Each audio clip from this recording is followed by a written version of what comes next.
We are very grateful to have all of you with us here in person, and for those of you who are part of our online family, we welcome you as well. And we're grateful for our guests from Shiloh this morning. Thank you for joining us. Last year, a couple of people that I know made a pilgrimage called the Camino de Santiago, and I recently learned that my nephew made this pilgrimage as well.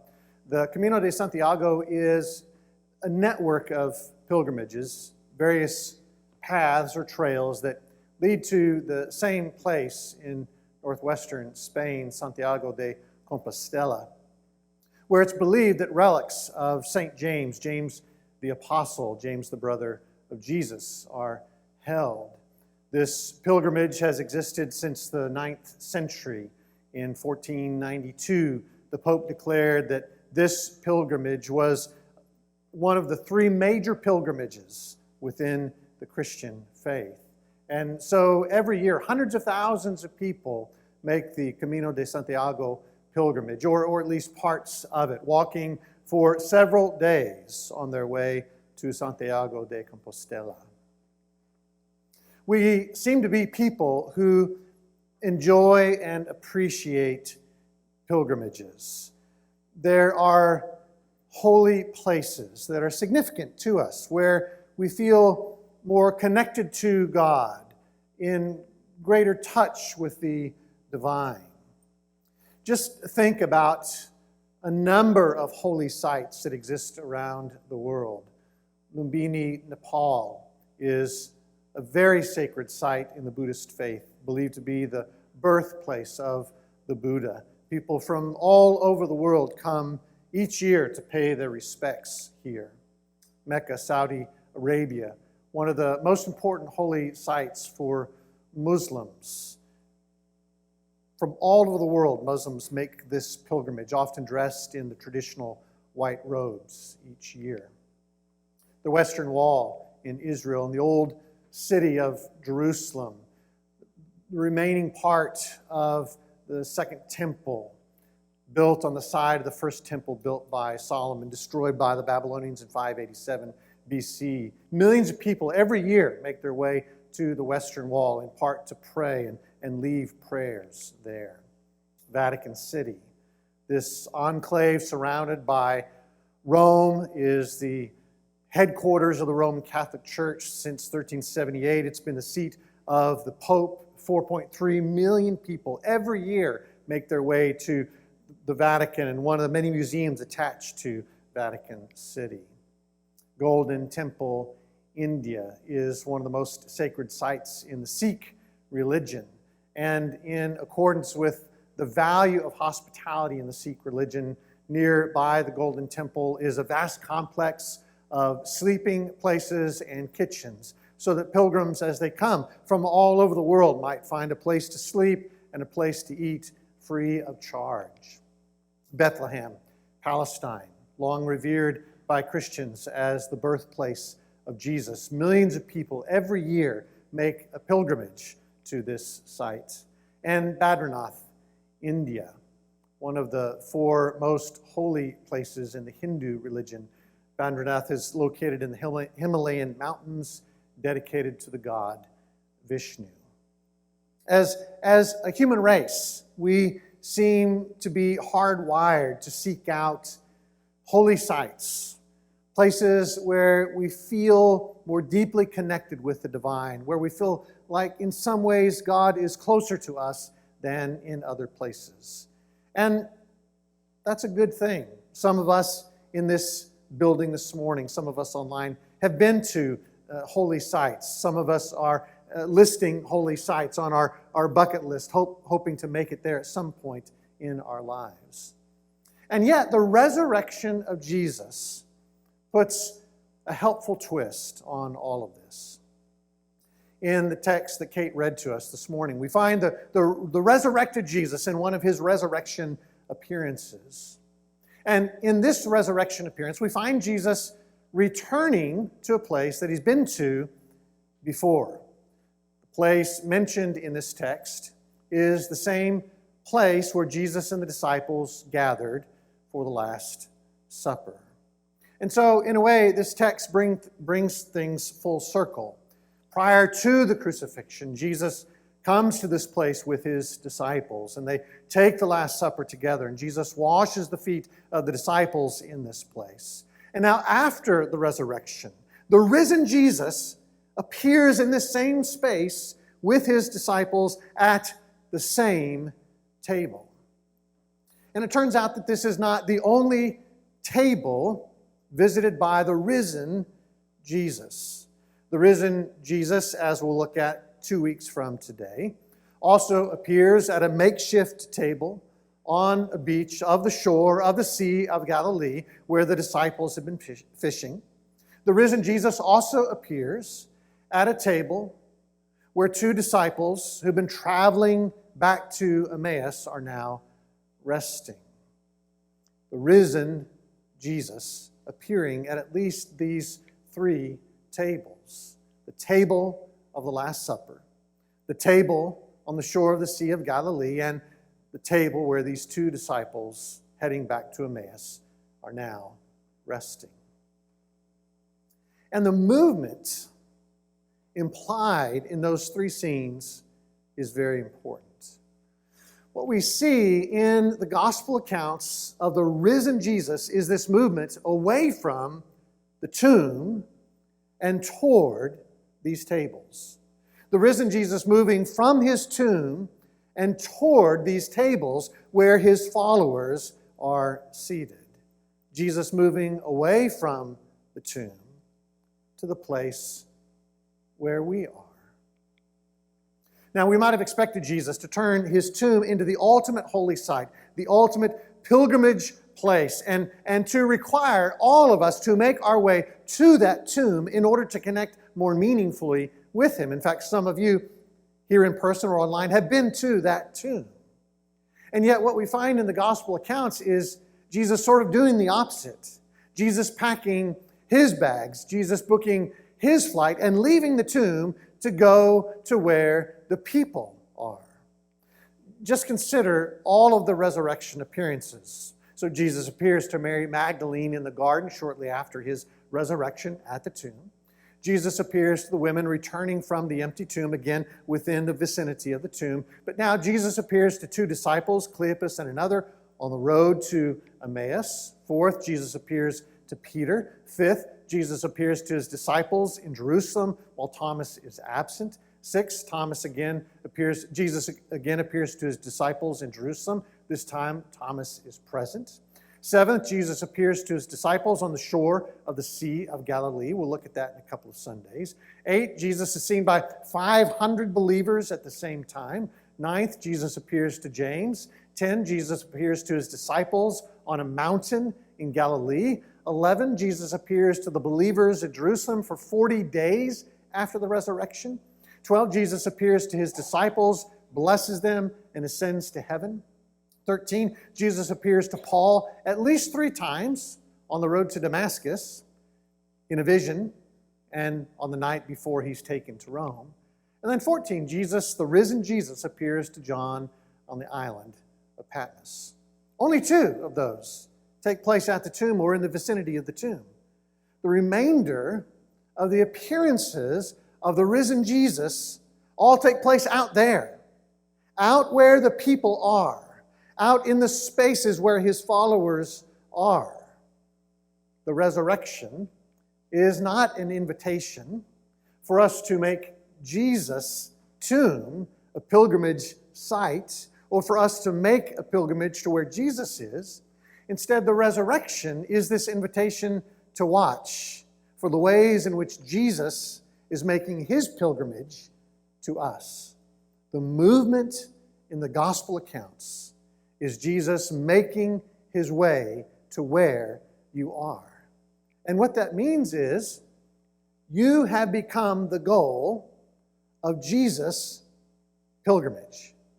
What started in the incarnation, Jesus' pilgrimage, Jesus leaving heaven for the space that we inhabit, the earth, continues in the resurrection.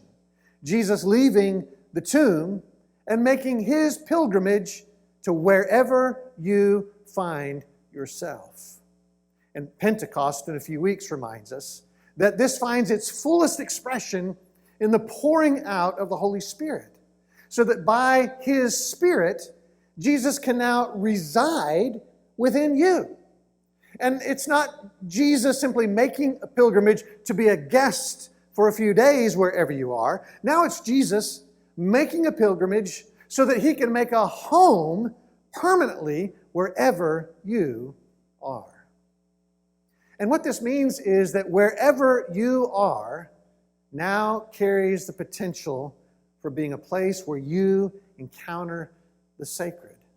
Think about all of those resurrection appearances: a mountain, an upper room, a road, a beach on a lake shore. All of these ordinary places become places where people encounter the divine Christ, the risen Christ. All of these ordinary places become moments of divine encounters. And of course, at a certain level, this has always been true.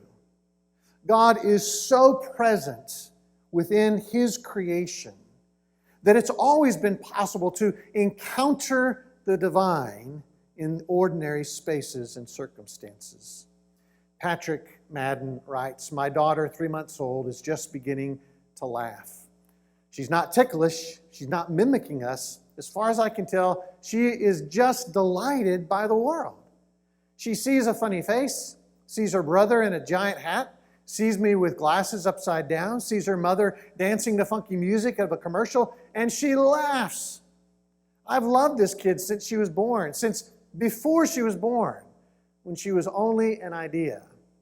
And yet I haven't known her until now. Her laughter has become a common ground for us, a mutual realization that the world is an interesting and silly place. On a train one afternoon, 4th of July, hot, tired, my son can't sit still. He can never sit still, but he is extra can't sit still today. He jumps, hangs, clambers, throws his grandfather's hat, drops his crackers, chatters. I plead with him to be still as he wriggles and twists. He laughs, thinking I'm trying to tickle him. The woman behind ducks to where he can't see her. He steps on my leg to peer over the edge of the seat. She jumps up and whispers, "Boo!" He falls limp to the seat below, convulsing with laughter. She does it again. He does it again. She does it again. He does it again. His baby sister stares intently at her brother. Her eyes radiate something I want to call admiration.